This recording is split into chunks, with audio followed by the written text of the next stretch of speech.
ফিনালিজিমার আগে শুরু হয়ে গেছে অদৃশ্য লড়াই। স্কালোনির মাথায় চলছে স্পেন ভাঙার ছক। একদিকে ইয়ামালের হ্যাটট্রিক, অন্যদিকে স্কালোনির নীরব বিশ্লেষণ। ভেতরে ভেতরে কি পরিকল্পনা আঁকছেন স্কালোনি? স্পেনের শক্তি দেখলেন, এবার তাদের আটকাতে কষছেন নতুন ছক। আর্জেন্টিনার ৩৬ বছরের বিশ্বকাপের অপেক্ষা ২৮ বছরের শিরোপা খরা, যার হাত ধরে শেষ হয়েছে তিনি লিওনেল স্কালোনি। লিওনেল মেসি তার ক্যারিয়ারের সেই কাঙ্ক্ষিত বিশ্বকাপ জয়ের স্বাদ পেয়েছেন এই আর্জেন্টাইন মাস্টার মাইন্ডের অধীনেই।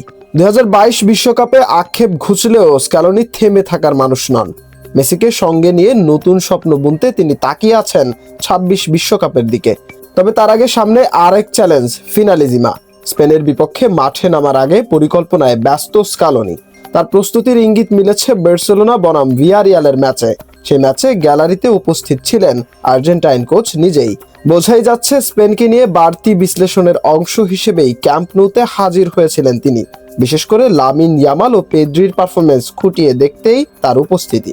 আর সেই ম্যাচেই যেন বড় বার্তা দিলেন লামিন ইয়ামাল। স্কালোনির চোখের সামনেই আগুন ছড়ানো পারফরমেন্সে নিজের ক্যারিয়ারের প্রথম হ্যাটট্রিক তুলে নেন তিনি। শুধু তাই নয়, ভেঙে দেন লিওনেল মেসির একটি রেকর্ডও। মেসি প্রথম হ্যাটট্রিক করেছিলেন ১৯ বছর ২৫৯ দিন বয়সে, আর ইয়ামাল একবিংশ শতকে লা লিগার সর্বকনিষ্ঠ হ্যাটট্রিক দাতা হয়েছেন মাত্র ১৮ বছর ২৩০ দিনে। শুধু ইয়ামাল নন, পেদ্রিও নিজের সামর্থ্য দেখিয়েছেন। বদলি হিসেবে নেমে ইয়ামালকে নিখুঁত থ্রু পাস দেন তিনি, যেখান থেকে আসে চোখ ধাঁধানো ফিনিশিং। গ্যালারিতে বসে পুরো দৃশ্য উপভোগ করেন স্কালোনি, কারণ ফিনালিজিমায় স্পেনের প্রধান ভরসা হতে পারেন এই দুই তরুণ তারকা। এখন প্রশ্ন, এই দুই অস্ত্রকে ঠেকাতে কি কৌশল সাজাবেন মাস্টারমাইন্ড স্কালোনি?